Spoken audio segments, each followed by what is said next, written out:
Le roi sous la montagne.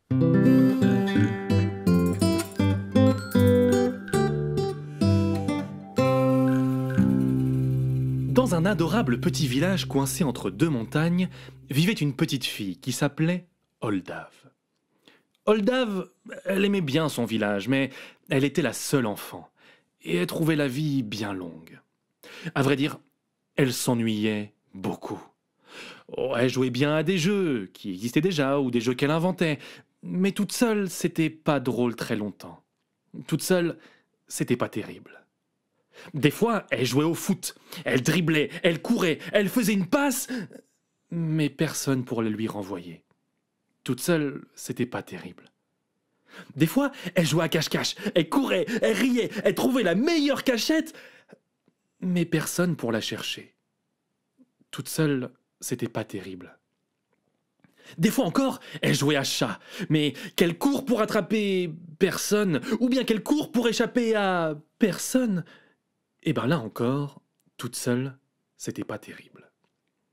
Alors les journées d'Oldave finissaient toujours de la même manière. Elle s'asseyait sur les marches de pierre froide de la mairie, sur la place du village, et elle peignait le paysage. Il faut dire qu'elle avait toujours ses affaires de peinture dans son sac, et qu'elle avait toujours son sac. Des tubes de peinture, des pinceaux, un petit verre pour mettre de l'eau, et des feuilles et des feuilles et des feuilles. Alors elle peignait les paysages, le ciel d'automne aux milliers de couleurs changeantes, le vent qui porte les oiseaux et les silhouettes imposantes des montagnes dans le soleil couchant. Et ainsi coulait lentement la vie d'Oldave, avec quelques jeux, beaucoup de peinture et tellement, tellement d'ennuis. Et l'histoire aurait pu s'arrêter là.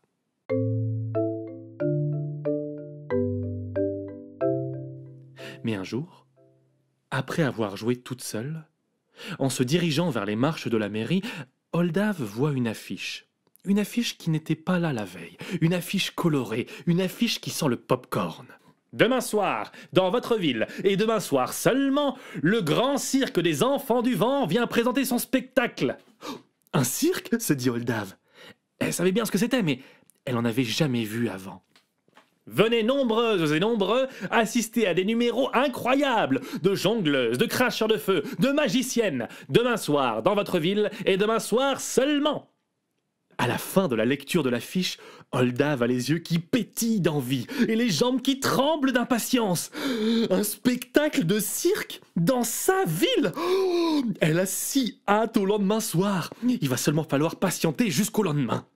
Elle s'assoit sur les marches de la mairie, les yeux grands ouverts, la bouche qui frétille, les jambes qui dansent. Elle attend, elle attend, elle attend. Combien de temps j'ai attendu là? 1 minute? C'est tout? Oh, elle attend, elle attend, elle attend. Et là, combien de temps j'ai attendu? 2 minutes? C'est tout? Oh, elle attend, elle attend, elle attend. Et là, combien de temps j'ai attendu? 3 minutes? Oh, mais elle est cassée cette montre ou quoi? Le soir, dans son lit, c'est la même histoire. Elle sait qu'elle devrait dormir, que ça ferait passer le temps beaucoup plus vite, mais impossible de trouver le sommeil. Elle a les yeux grands ouverts, la bouche qui frétille et les jambes qui dansent. Elle attend, elle attend, elle attend. Combien de temps j'ai attendu là? 1 minute, c'est tout. Oh, elle se retourne dans son lit. Elle attend, elle attend, elle attend. Et là, combien de temps j'ai attendu? 2 minutes, c'est tout. Oh, allez, faut que je dorme. Elle attend, elle attend, elle attend. Et là, combien de temps j'ai attendu? 3 minutes, mais c'est pas possible. Elle finit par s'endormir. Mais le lendemain, au petit déjeuner, c'est pas mieux. Elle a les yeux grands ouverts, la bouche qui frétille, les jambes qui dansent, et en plus, elle a les cheveux en pétard du matin. Elle mange une tartine, et elle attend, elle attend, elle attend. Combien de temps j'ai attendu là? 1 minute, c'est tout. Oh, elle boit un thé, elle attend, elle attend, elle attend. Et là, combien de temps j'ai attendu? 2 minutes, c'est tout. Oh, elle épluche une pomme, elle attend, elle attend, elle attend. Et là, combien de temps j'ai attendu? 3 minutes. Oh.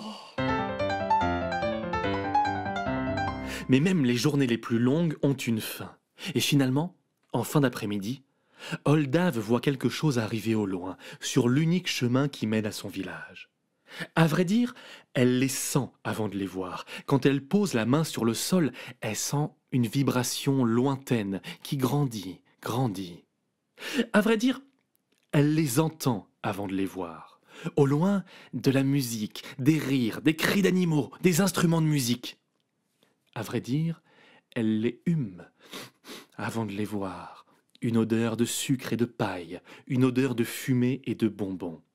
Et puis, au détour du petit chemin, ils apparaissent, le cirque des enfants du vent, avec leur défilé de caravanes et de charrettes, tout en couleur et en joie. Et toute la suite de la soirée s'enchaîne pour Oldave. Le chapiteau se monte en un claquement de doigts. Toutes les habitantes et tous les habitants du village sortent pour aider, pour discuter, pour rire, pour danser. Un groupe de musique avec des banjos, gling gling gling, des trompettes, des contrebasses, toum, toum, toum, joue sans cesse. Sans trop qu'elle comprenne comment, Oldave se retrouve avec des légumes grillés et un paquet de chocolat. Et tout le monde rentre dans le chapiteau pour le spectacle. Ça ne s'arrête pas un seul instant. Des confettis, des lumières, du feu, des serpentins. Oldave est aux anges. Et les numéros s'enchaînent, les uns après les autres. Une cracheuse de feu au visage tatoué s'approche. Elle regarde, et elle envoie dans les airs une énorme flamme. Oh. Un jongleur aux longs cheveux commence à jongler avec 3 balles. Et plus ça va, plus il en rajoute. 3, 4, 5, 8, 12. À la fin, Oldave aurait juré qu'il jonglait avec 100 balles qui filaient en l'air à la vitesse de l'éclair. Un magicien, tout habillé de noir, s'avance, fait un mouvement de bras, un nuage de fumée apparaît et il a disparu. Et les clowns, 4 clowns sur un tout petit vélo qui font tellement rire Oldave. Ils tombent, ils se tapent dessus, ils laissent tomber des plateaux remplis de trucs fragiles. Oldave rigole tellement. Et la soirée continue, les numéros s'enchaînent, toujours au rythme du groupe de musique. Et Oldave se dit « Je passe la meilleure soirée de toute ma vie. » Mais toute soirée a une fin. Et le spectacle se termine, les artistes saluent et le public part, alors que les gens du cirque commencent déjà à tout ranger. Et Oldave reste là, assise seule dans le public, toute triste, à regarder ses chaussures. La cracheuse de feu finit par la voir et vient s'asseoir à côté d'elle. « Ben, alors petite, ça va pas? Le spectacle t'a pas plu? »« Oh si, c'est pas ça, c'est juste que... j'ai passé la meilleure soirée de ma vie, mais que demain, vous allez tous repartir et moi, je serai à nouveau toute seule dans mon village, sans amis, et je vais de nouveau m'ennuyer du matin au soir. »« Ah, je suis désolé de l'entendre, petite. »« Est-ce que vous pourriez, demande Oldave, est-ce que vous pourriez... » »« Ah non, rien. »« Si, vas-y, dis-moi. »« Non, c'est sûrement pas possible, c'est une mauvaise idée. »« Dis-moi, petite. » Est-ce que je pourrais venir avec vous? Demande Oldave. Est-ce que je pourrais suivre le cirque? Je pourrais vous aider, hein? Oh là, la cracheuse de feu se gratte un peu la tête. C'est un peu compliqué ce que tu demandes. Oh, s'il vous plaît, je me ferai toute petite. Ou alors je me ferai pas toute petite. Enfin, comme vous voudrez. Et je ferai tout ce que vous voulez. Et je pourrais nettoyer le chapiteau. Je pourrais accorder les trompettes. Je pourrais changer la roue du vélo des clowns. Ah, je sais pas trop, c'est... Oh, s'il vous plaît. Bon, eh bien, c'est d'accord. Quoi? C'est d'accord, mais seulement sur certains week-ends et les vacances, parce que tu dois aller à l'école tout de même. Et puis, tu reviens à ton village tout le reste du temps pour continuer ta vie. D'accord? Oh oui, merci. Oldave est folle de joie. Elle court partout dans le chapiteau pour remercier les gens du cirque. Ils lui disent en riant d'aller dormir pour être en forme demain et qu'ils partiront le lendemain à midi pour le prochain village et qu'elle pourra venir avec eux. Promis, vous partez pas sans moi, hein? On te promet sur le vent qu'on ne partira pas sans toi. Oldave va se coucher, la couette jusqu'au menton, le sourire jusqu'aux oreilles et la tête pleine de rêves de musique et d'aventure.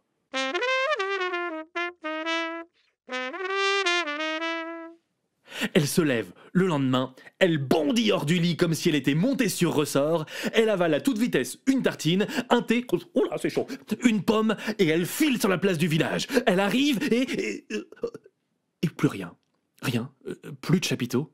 Oh, je suis bête, ils ont dû le ranger dans la nuit et aller dormir. Je vais aller voir leur caravane. Oldave arrive aux caravanes et plus personne.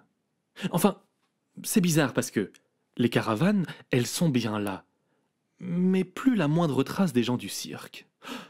Et quel bazar il y a! Il y a des portes ouvertes, des chaises cassées, des valises renversées, des bouteilles brisées, mais pas la moindre trace des gens du cirque. Alors ça, c'est étrange, se dit Oldave. Ils ne seraient jamais partis sans moi, ils me l'ont promis. Et puis surtout, ils ne seraient jamais partis sans leur caravane, et en laissant toutes leurs affaires en bazar comme ça. Il a dû se passer quelque chose. Je vais mener l'enquête. Et Oldave commence à observer les décombres du campement à la recherche d'indices, alors que doucement, le village se réveille, et que les habitants, curieux et inquiets, s'amassent autour des caravanes abandonnées. Oldave cherche, elle fouille, elle trouve un bout de chaise cassée. C'est pas un indice. Elle cherche, elle fouille, elle trouve un reste de sandwich. C'est pas un indice, ça. Elle cherche, elle fouille, elle trouve un petit caillou bleu. C'est pas un indice, ça. Elle cherche, elle fouille, elle trouve du verre cassé. C'est pas un indice, ça. Elle cherche, elle fouille, elle trouve un petit caillou bleu. C'est pas un indice, ça. Elle cherche, elle fouille, elle trouve une vieille gourde cabossée. C'est pas un indice, ça. Elle cherche, elle fouille, elle trouve un petit caillou bleu. C'est pas un indice. Attends un peu. Partout sur ce camp sans dessus-dessous, il y a plein de petits cailloux bleus, mais d'un bleu bien spécifique, un bleu qui n'existe qu'à un seul endroit, la grande montagne bleue. Plus loin dans la montagne. C'est un endroit dangereux. Personne ne va là-bas. Les habitantes et les habitants du village se rassemblent pour décider quoi faire. Oldave a un avis bien tranché. Il faut absolument aider les gens du cirque. Je ne sais pas ce qui leur est arrivé, mais la réponse se trouve sûrement à la montagne bleue. Il faut y aller. Oh, mais enfin, Oldave, c'est trop dangereux là-bas.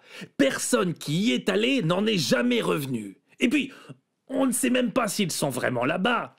Et ça, s'exclame Oldave en brandissant les petits cailloux bleus retrouvés sur le camp dévasté. C'est quoi alors ? De toute façon, on les connaît pas si bien, ces gens du cirque. Et puis je suis sûr qu'ils sont pleins de ressources. Oh, ils vont s'en tirer, ils se débrouilleront bien sans nous. Eh ben, si vous avez tous trop peur pour y aller, moi je vais y aller, toute seule, et je vais sauver les gens du cirque, toute seule. Oldave, furieuse, va préparer son sac pour se rendre à la montagne bleue. À côté de son nécessaire à peinture, qui est toujours là, elle met une corde pour l'escalade, de la nourriture, une gourde. Elle s'habille chaudement, bonnet, sac à dos, grosses chaussures, et la voilà partie.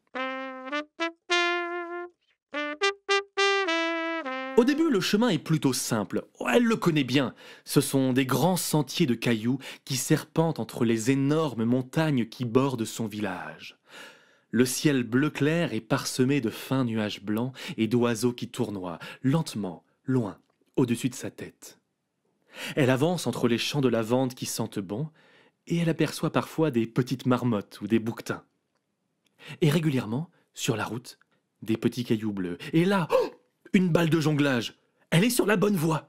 Mais assez vite, le chemin se fait plus pentu, la température baisse, et elle doit enfoncer ses oreilles dans son bonnet et ses doigts dans ses gants pour continuer.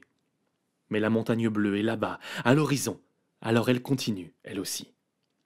Et régulièrement, sur la route, des petits cailloux bleus. Et là, un chapeau de magicien. Elle est sur la bonne voie. Mais bientôt, il commence à y avoir de la neige sur sa route, jusqu'aux chevilles, jusqu'aux mollets, jusqu'aux genoux, jusqu'aux cuisses, jusqu'à la taille. Mais Oldave doit continuer à avancer. Elle escalade des parois, descend des toboggans de glace, dégage des éboulis de pierre.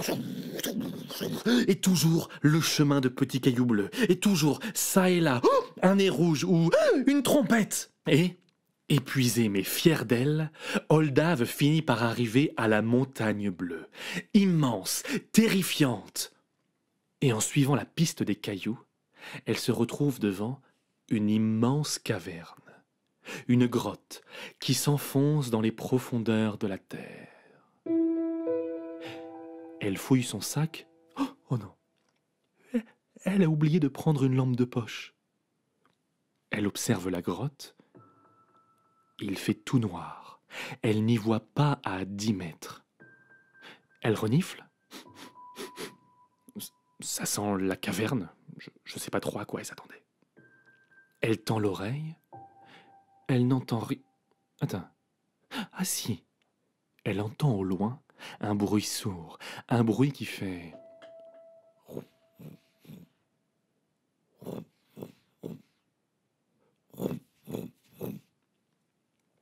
Bon, quand faut y aller, faut y aller. Oldav prend son courage et les bretelles de son sac à dos à deux mains, et elle descend dans la grotte. Il y fait décidément très noir. Plus elle s'enfonce, moins elle y voit, et plus le bruit se fait fort.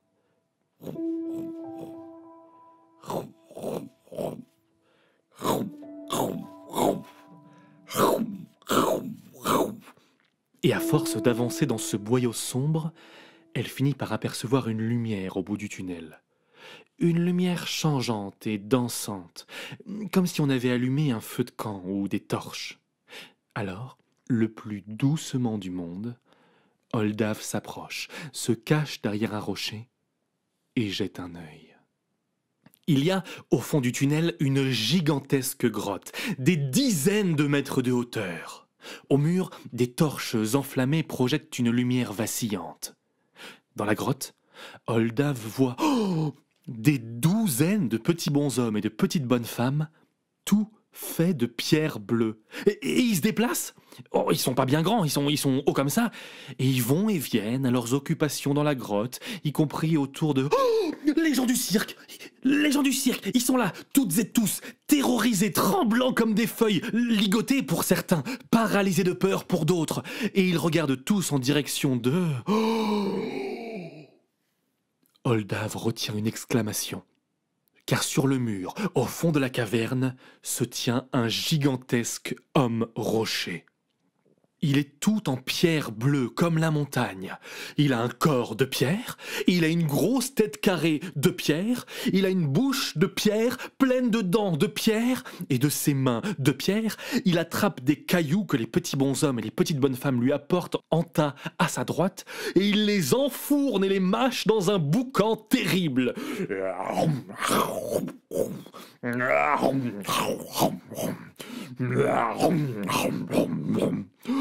C'était ce bruit-là qu'Oldav entendait jusqu'au dehors. Et ses jambes, eh bien, il n'en a pas. Le corps de cet homme rocher est comme collé au mur, comme un arbre qui aurait poussé entre les roches. Il peut bouger ses bras et son buste, mais il ne peut pas marcher, il ne peut pas se déplacer. Et entre deux bouchées, le géant de pierre prend une grande inspiration et s'adresse aux gens du cirque d'une voix semblable à un éboulis. « Je m'ennuie. Il paraît que vous êtes amusant, alors j'ai envoyé mes enfants vous capturer. Amusez-moi, sinon vous ne ressortirez pas vivant d'ici. » Terrifiés, les gens du cirque essayent de jouer leur spectacle, mais c'est difficile d'être bon quand on a les genoux qui jouent les castagnettes. La cracheuse de feu au visage tatoué s'approche, elle regarde, et elle envoie dans les airs une toute petite flamme rikiki. Oups! Ah, c'est nul. Au suivant. Le jongleur aux longs cheveux s'avance, lance une première balle en l'air, et n'arrive même pas à la rattraper. Ah, c'est nul ça aussi. Au suivant. Le magicien tout habillé de noir s'avance, fait un mouvement du bras, un nuage de fumée explose.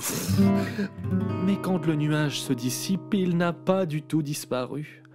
Il est à quatre pattes sur le sol en train de tousser.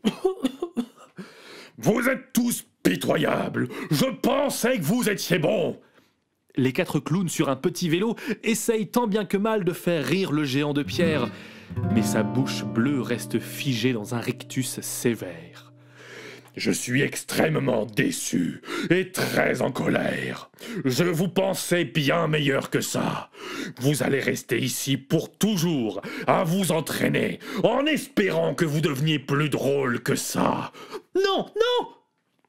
Sans réfléchir, Oldav s'est levé et a hurlé dans la caverne. Un drôle de silence se fait. Approche, petite. Le menton haut et le regard fier, Oldav s'approche du géant de pierre. Elle ne veut pas lui montrer qu'elle a peur. Mais plus elle avance, plus elle se rend compte qu'il est gigantesque. Oldav, à côté, elle fait la taille de son pouce. Le géant approche son énorme main, attrape Oldav par les vêtements et l'emmène à hauteur de ses yeux.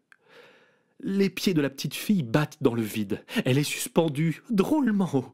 « Qui es-tu, l'enfant? Et qu'est-ce que tu veux ?» « Je m'appelle Oldav, et je veux libérer les gens du cirque. Vous n'avez pas le droit de les garder ici, prisonniers. Et vous d'ailleurs, qui êtes-vous ?»« Moi, je suis le roi sous la montagne.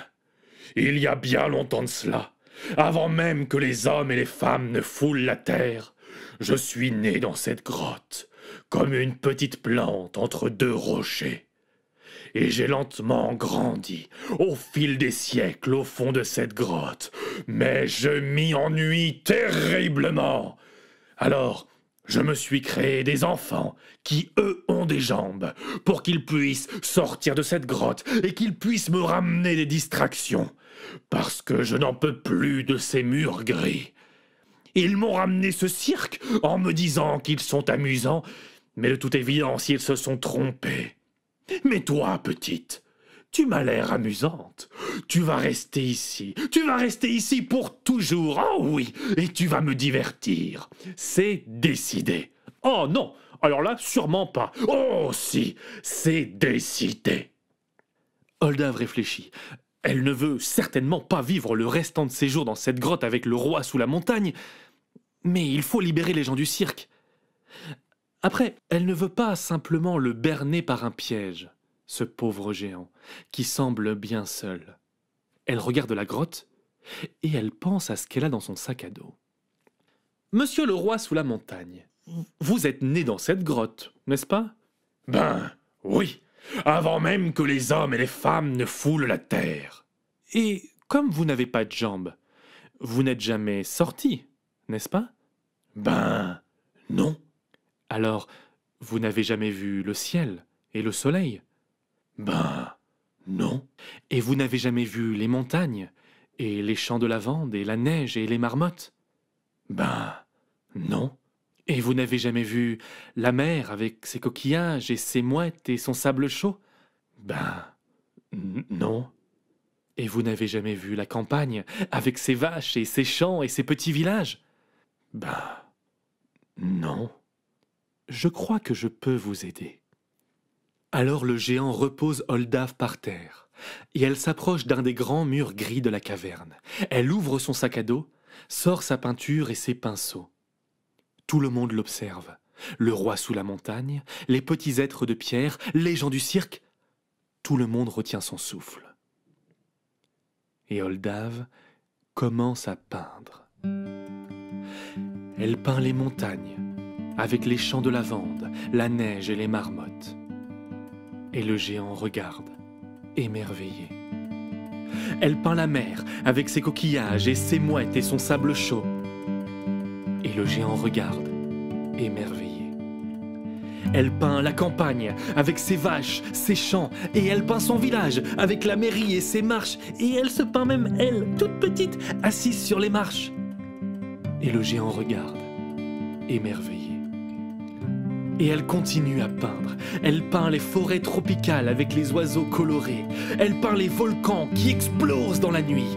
Elle peint la lune, toujours changeante. Elle peint les éclairs qui zèbrent le ciel les soirs d'orage. Elle recouvre le mur entier de dessins, montant sur les épaules des petits êtres pour atteindre le plafond. Et quand elle termine tout le mur, après avoir utilisé jusqu'à la dernière goutte de ses pots de peinture, elle se retourne vers le géant de pierre.